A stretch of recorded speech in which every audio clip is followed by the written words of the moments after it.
এত রাগ দেখায় লাভ নাই, আমি তোমার রাগের ধারধারি না। শেষবারের মতো বলছি, পুজোর মার্কেট করে দিবা কি না? দেখো আমি অসুরের বংশ, আমার দ্বারা পুজোর মার্কেট হবে না।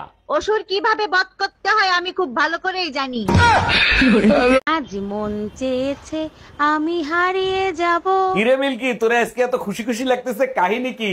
জানেন অরুণ ভাই, আজকে না শাওন আমাকে আদর করে ডল বলছে। আরে গাধা, ডল কয় নাই, ঢোল কইছে। ইঁদুর মারার বিষ আনতে বলছিলাম, আনছিলা? খাবারের সাথে বিষ মিশিয়ে দিছে, লাফায়ে খাবে দাফায়ে মরবে। কালকের ফুচকাগুলো অনেক টেস্টি ছিল, কোন দোকান থেকে আনছিলা? ওই ফুসকা তুমি খাইছো? হ্যাঁ খাইছি, অনেক টেস্টি ছিল। এবারও শালা আমারে 2 নম্বর বিষ দিছে। ফুচকা ইঁদুর মারার বিষ ছিল। এই আমি মার্কেটে যাচ্ছি ব্যথার ওষুধ কিনতে, তোমার কিছু লাগবে? কালকে রাতে আমার স্যান্ডেল ছিঁড়ে গেছে, আমার জন্য এক জোড়া স্যান্ডেল নিয়ে এসো। শুধু স্যান্ডেল আনলেই হবে না, সাথে বেলুন খুন্তিও আনতে হবে? শুধু স্যান্ডেল আনলেই হবে, মাপটা নিয়ে যাও। মাপ লাগবে না, মাপ আমার পিঠে ছাপানো আছে।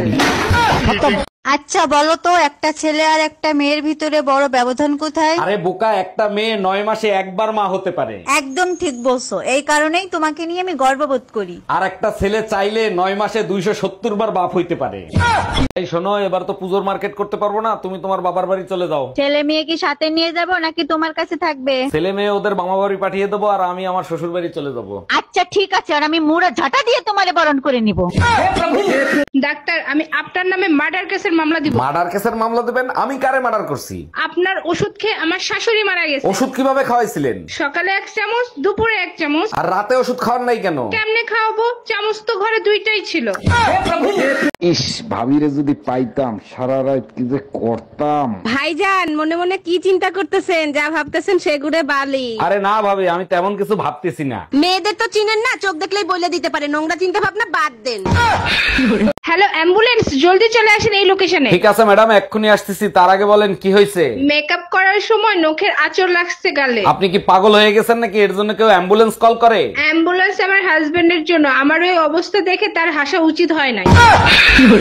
এই শোনো, রাস্তায় এক দরবেশের সাথে দেখা হয়েছে। সে বলছে প্রতিদিন কালা কুত্তারে খাইতে দিলে সংসারের উন্নতি হয়। আমি ওইসব দরবেশে বিশ্বাস করি না। বিয়ের পর থেকে তো কালাকুত্তারে খাবার দিছি, কই তোমার কোনো উন্নতি হইছে? কবে খাইতে দিলে? আমি তো কোনোদিন দেখি নাই। আয়নায় তাকায় দেখো।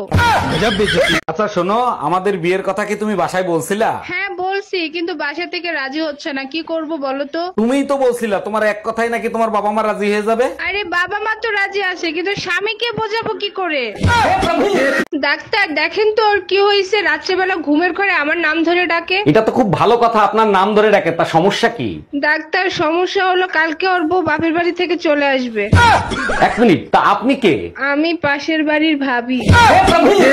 এই ঘরে এসি লাগাইছো, টাকা পাইছো কোথায়? আমার কাছে 1000 টাকা ছিল, সেই টাকা দিয়ে কিস্তিতে এসি লাগাইছি। বাকি টাকা কি তোর বাপের বাড়ি দিয়ে এনে দিবি? আমি 1 টাকাও দিতে পারবো না। 3 মাস কিস্তি না দিলে এসি খুলে নিয়ে যাবে। গরমের 3 মাস চলে গেলে এসি দিয়ে কি করব? এই শোনো, আমি আরেকটা বিয়ে করতে চাই, তোমার অনুমতি লাগবে। তোমার খুশির জন্য আমি সব করতে রাজি, তুমি কাগজ নিয়ে আসো, আমি সই করে দিচ্ছি। তোমার মতো বউ পেয়ে সত্যি আমি ধন্য। আচ্ছা শোনো, সেকেন্ড হ্যান্ড পিস্তল কি 8-10 হাজার টাকায় পাওয়া যাবে?